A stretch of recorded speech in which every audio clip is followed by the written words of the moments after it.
my children, I was at home, we watch your videos all the time, and the first time I opened, I said, we're going to put Shmee on. And my child said, is he the guy from Hook? And I said, no, he's not the pirate from Hook. He's a car collector. His name is Tim Burton. He's a legend. I mean, come on, it's 2023. How many manual gearbox, naturally aspirated engines can you buy? I reel off about a Vauxhall combo van having an Isuzu engine.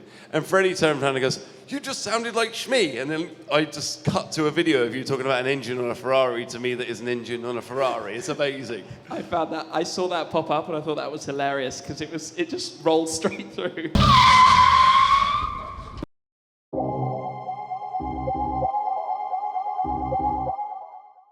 So guys, an amazing neon light show there, the smoke machines. I've never seen smoke machines at a car show in my life. So it's a bit crazy, right? It is pretty crazy. How's everyone doing? Good to be here. Yeah, when one went off behind some of my cars earlier, I was like, what? Is something going wrong here? Something's on fire! No, it's a smoke show with neons. But Tim, how's it going, mate? You all right? Yeah, it's good. It's cool to be here. Obviously at Petrol Hedonism Live at Nebworth last year. Now we're here at Underground. Mr. Jet Setter. I mean, oh my God. So everywhere I've been, SEMA, I bump into you everywhere, and you are Mr. Jet Setter. It's like a video a day, right? Is that right?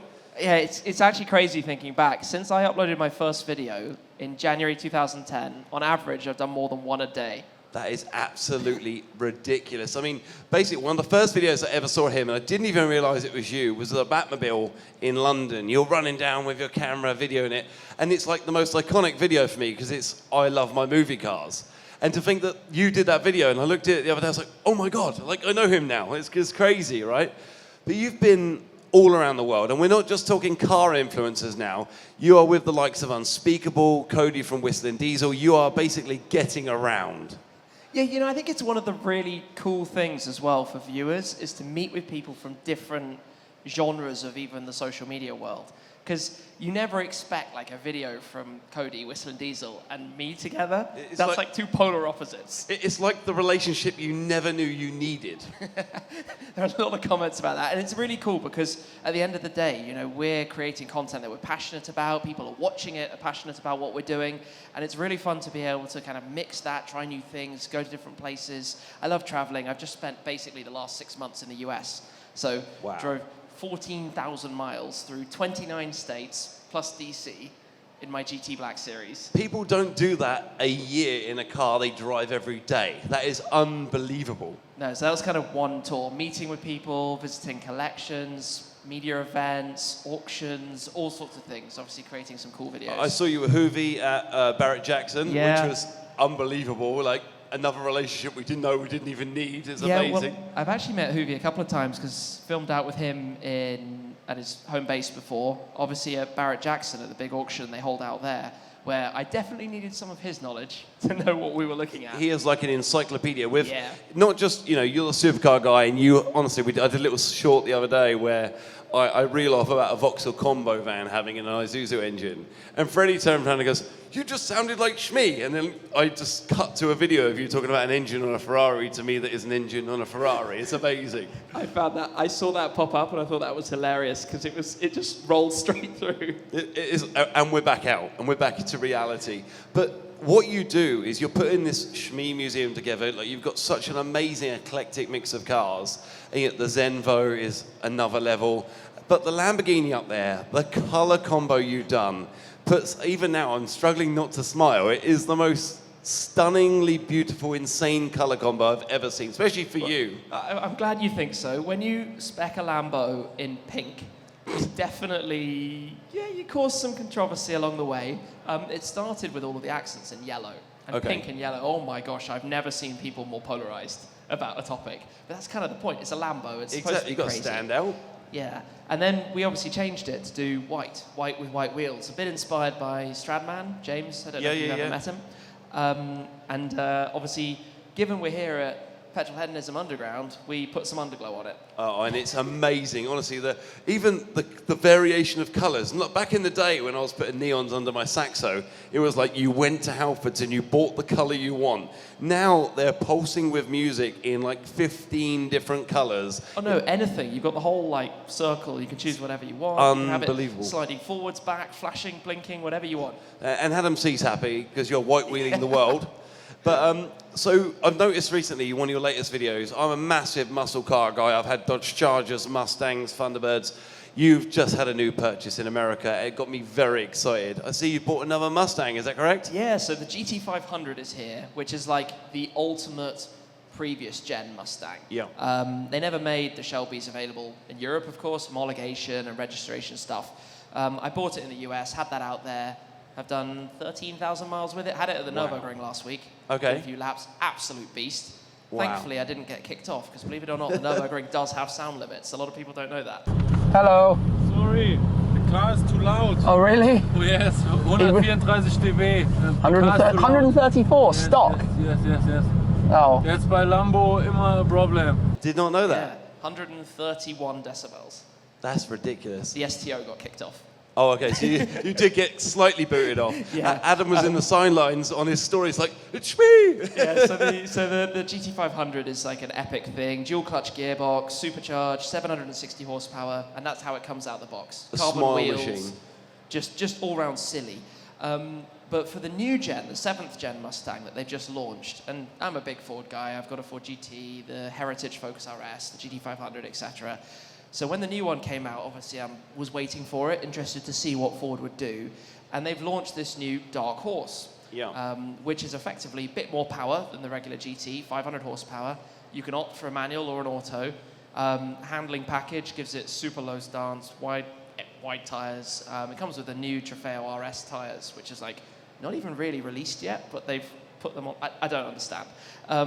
But no, super cool thing. So I was like, given I've got the dual clutch supercharged GT500 over here, let's do the manual NAV8. I mean, come on, it's 2023. How many manual gearbox, naturally aspirated engines can you buy? It's funny, so I was filming with Freddie and Scott the other day, and we bought a certain car that gets revealed tomorrow. And it's funny how manual is like, what's it, Matt says, let's save the manual, right? Yeah. The manual transmissions are disappearing off the world. And America loves an auto. They like to just sit back and hit it in D and go, but... You say that. I think it was this like phase, right? If you rewind back now to 5 to 10 years ago, everything was abandoning manual gearboxes. You know, the 911 got rid of them in the GT products, BMW got rid of them, everybody got rid of them, and all of us petrolheads enthusiasts are like, no. Like, what are you doing? What are you doing? But the thing is, if people don't buy them, or if only 5% of the cars are spec'd with a manual, the manufacturers aren't going to make them. As soon as they all went away, we've all turned around and gone, hold up, release something with a manual gearbox, I'm buying it. And you see that obviously with the Tourings and the manual gearbox 911s. You see that with pretty much, you know, throughout the spectrum of cars. And even up to like, you know, I obviously film a lot in the supercar world. If you go to hypercar level, Pagani in their new Utopia has a manual. Wow. The Koenigsegg CC850 has a manual. It's a very clever manual. That is also. quite, that little clutch pedal detaching you from that horsepower is something very special that only people like yourself can feel and understand. But it's quite a responsibility, that clutch pedal, isn't it? For sure, and it's fun. Like right now, I'm completely obsessed with Gordon Murray Automotive and everything Gordon and his team are doing. T50, the fan car, T33, the other model that they have, Coupe and Spider. Like V12 that revs to 11 or 12,000 RPM with a shifter. Could it get better? It's ridiculous. And, you know, the whole world has been refined nowadays by, like, electronic power steering, cruise control, all these little details that refine us and make us more safe. You know, on the motorway, you can go as fast as you want, click it in, you're good. You've got traction control, ABS, all this stuff that saves us. When really, we just want to delete the airbags and turn the traction control and have some fun. But how can they keep doing these manuals with it? Like electric cars, you can actually have a manual with an electric car, but it doesn't really work. But what's next? Come on, is there anything left? Do you know what? Well, okay, I mean, bigger picture, obviously, what's next for the future of the car is a whole new, like, story you could spend hours and hours discussing, but something I'm really interested in is the huge rise at the moment of the resto mods. You know, Okay. completely across the board. I think you had kind of Singer do this first with Yep. 911s, but now you have anything. Like every segment of the market is being picked up, whether it's an Alpha or a Mustang or a just like whatever you can think of. Yeah. Somebody's probably out there taking the original cars and making them perfect. That's it. It's like a lot of the DeLoreans back in the day. We always joked that they were an awful Renault engine with a horrible UN1 transmission. They're putting like, you know, Chevy V8s in them. They're trying to make them a bit more modern. But a lot of the modern cars, which we like the earlier aspect of like a naturally aspirated V8 with a manual gear lever, they're actually putting them back in. So they're allowing you to change a lot of the modern stuff to have it that old car guy feel to it, you know? Yeah, because I think I can speak for lots of us here, it's what we're into, right? We've got cars and automotive and engines running through our blood. It's what gets us excited. And in many ways, you know, that's kind of disappearing. I actually drove a car recently from a major manufacturer which has this new speed limit technology thing in Okay. it. Because it's coming for all of us in a year or two that Wow. whenever you touch the speed limit, it will beep at you, it will start chiming at you. Okay. Let's hope somebody finds a way to turn it off. So I bought an Audi S5 the other day, and every time I hit 75 miles an hour, I go 75 miles an hour. But up until that point, my wife would never catch me speeding because she'd always be doing something else or looking after my kids. I'm driving down the road, and goes, bing! And she's like, looks over at the speed. I was like, speeding again, are we? Well, not only is the car telling me off, it's also getting me in trouble. What's coming up on the channel? We got anything you can reveal to us? Anything? I guess the big focus for me right now is building up the garage, doing all of the build of the office, the space. So kind of almost like a little bit of construction mixed into the cars, Okay. if that makes sense. I've learned so much recently about how you put stud walls up and how to choose the right lighting and whatever. Something I never thought would come out of making cars, but building my dream garage. I like that. Do you have your Clio keys? Your alarm's going off. Oh, is it? Sorry. Your Again. team are saying, can you get the Clio keys, So please? the Clio V6 has Oh my a God. very fussy alarm. So I reckon, a funny story, which I didn't even know we were going to have to talk about this, but my dad installed pretty much 290 alarms into Clio V6s. So it's probably my dad's fault that your alarm's going off, actually. Do you know what? It's been a really fun project that. I bought the car that was in a complete state. There Okay. was a mouse living in the back of it. It hadn't been started for about 8 years. It had seen better days. And we were like, right, we can do something here. See, I always wanted, growing up, I had like my Saxo 1.1 when I was like 17, and I always wanted a Clio V6. So one day I went out and bought one that had like a little 1.1 engine, but it had the body kit. And it had like 9-inch wheel spaces. It was the coolest thing in the world. Awful. You open the door and bits fell off. But how is it as a practical? I hear it's a real driver's car. It's actually It's brilliant. It's absolutely brilliant. I mean, we've done the whole works. We went to SG Motorsport. Scott there looked after it beautifully. I've resprayed it, engine out, wheels, suspension, tires, brakes, everything you can do. Lightweight flywheel, revs up phenomenally. It's so much fun. Yeah, it's so much fun to drive, and you get this lovely zing when it starts. It's beautiful. It's funny, like all these cars, like you're in a position where I am, where obviously you're in a different level than I am, but all the cars I loved as a young man, like I bought a 2001 Audi S3 the other day. It was like one of the cars I could never afford, a Cupra R, like all these little details. I bought a Ferrari 355 replica the other day just because I wanted one when I was younger. But you seem to be like reliving a lot of the older cars that you liked as well, right? Do you know what? I'm very much leaning in that direction now. I've made lots of videos in recent years with being lucky to buy Ferraris, McLarens, etc. And something that is really appealing to me right now is doing that. So my first car when I was 17 was a 1.2 Clio, 2005 back then, hence the V6. Don't you have one at the moment? I have one that's identical to my original one. It's a really funny story. Tom, who works looking after my cars at my garage, actually managed to track it down, my original one. Right. It was in March 2020 when everything kicked off, and it was involved in an accident. Obviously, I'd sold it 15 years before, whatever it was, 12 years before. It was in an accident, had been written off by insurance, and he just went full on to track it. And we actually managed to find it in a scrapyard, and I own this like cube of metal. That was my first ever car. I don't know what to do with it, but I own it. And so I bought another one that's identical, like the same spec to the everything. So you've now got a very, very heavy coffee table. Yeah, it's sitting outside a bit dirty right now, but I want to build it into something cool, like make a nice statue out of it or something. No, but it's quite fun to kind of go from that. So the Clio V6 was obviously the ultimate version of that. Yeah. My second car was a 1 Series. I had a Okay. 123D, so right now I'm on the hunt for a 1M, like the ultimate. See, the 123D was a rare car because you had the 118Ds, the 120Ds, but no one Yeah. knew that the 123D was like high horsepower, high spec. It was like a Oh, it was business massive. edition, wasn't it? Yeah, so when I was buying it, thinking back, I was trying to choose between doing the 120D M Sport Yeah. or a 123D SE. Yeah. And obviously everyone goes for the M Sport because you get the bigger wheels, the cooler bumpers, and whatever. And I was like, actually, I quite like this, like slightly under the radar. But it was over 200 horsepower. Didn't have like the wider nav in it and stuff. It had like business edition parts in it, which you couldn't some get on the bits. 120. But Yeah. yeah, it's still a cool car to have. Even now, you've got Zenvos, and we're talking about 1 Series DMs. No, it's cool though. But I think for all of us, when you're, late teens, early 20s, and you're driving and you have that freedom to go and travel, that's where you build up your memories with cars. That's where you discover the road, right? That's where you discover 100%. the freedom. Like the first road trip I did when I was 18, went all the way to Prague and back with a friend. Like I'll never forget that. I've done hundreds of road trips since. I mean, I drive 50, 60,000 miles a year, but Wow. that first adventure is like, The I'll one never you forget remember. it. Yeah. It's funny, like we all talk about our first adventures, but what is on the bucket list? You have been the man that has gone out there and done everything as car guys we aspire to do.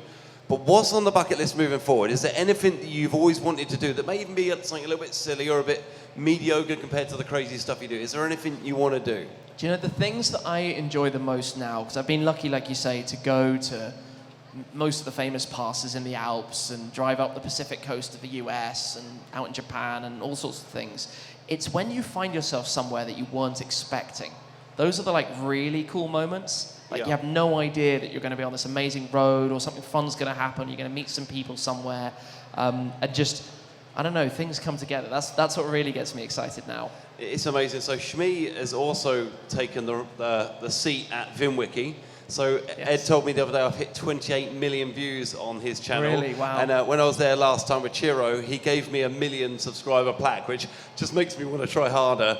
But your videos on there do so well because it's amazing. Like, you were the first Brit to ever go on there and tell stories, and then I jumped in with you. But, so moving forward with Shmee 150, Shmee Museum, how do you see your future? What's next? I think one of the cool things with social media and doing this and traveling and filming videos is that we don't really know what's next, right? You never know what's going to come up, what might change, and you kind of just go with the flow. You get that phone call and you're already invested. Yeah, completely. Like I can't plan in terms of, I can know what events are coming. I can know where I'm going to go, that kind of thing, loosely speaking. But I can't plan what new platform's going to appear or what new idea might come up or what might happen that suddenly is like, wait a second, let's do something with this. Let's set this up. So Elon Musk, if you're out there, can you give him a call because he wants to collab? But Hey, you never know. exactly. So how can people find you? Obviously, everyone here knows you. That's why you've had the biggest crowd of the day. How can people find you on socials? Is it Shmee 150? It is Shmee 150 everywhere. I love it. I love it. It's that whole, like, why did I spell it in a way that made no sense? So my children, I was at home, we watch your videos all the time, and the first time I opened, I said, we're going to put Shmee on. And my child said, is he the guy from Hook? And I said, no, he's not the pirate from Hook. He's a car collector. His name is Tim Burton. He's a legend. And then from that day on, they're like, so you're going to see Shmee that's not in Hook? I said, yes, I'm going to go hang out with my That's pal. the one. I get that all the time. I love it. it. has nothing to do with it. It was just made up. It was actually made up to play games and stuff online when I was a kid. I love that. And Thank this you is- so much. No, it's a It's pleasure. been amazing. But so sorry, you say as a kid, so you were made up to play games. So go for that. Yeah, so I've worked out I made up Shmee 150 when I was 9 years old. That is ridiculous. Yeah. Me and Adam C were talking earlier. His is like Adam C 3094 because that was a Bebo. Yeah, they gave completely. him. Completely. So is the Shmee 150, was that a number they give you, or was it just something you came up with? So it was one of those, I typed in Shmee, Yeah. and the website said, Shmee is already taken. Would you like Shmee 0000, Shmee 12345, Shmee 9876? And I was like, or Shmee 150, which is the shortest. That Click. is amazing. Done. Look at that. Fact of the day. There's a short for you. Guys, thank you so much. Please give Shmee, Tim, a round of applause. Thank you for being here again. Thank you for having me. Thank you, everyone. Thanks for coming. Quick reminder, hit that subscribe button, the like button and then the bell button, so you get alerts when we release new episodes, and follow us on social media too for extra stuff and more alerts about videos we're releasing, which at the moment is every Sunday and the odd Wednesday too. Bye for now.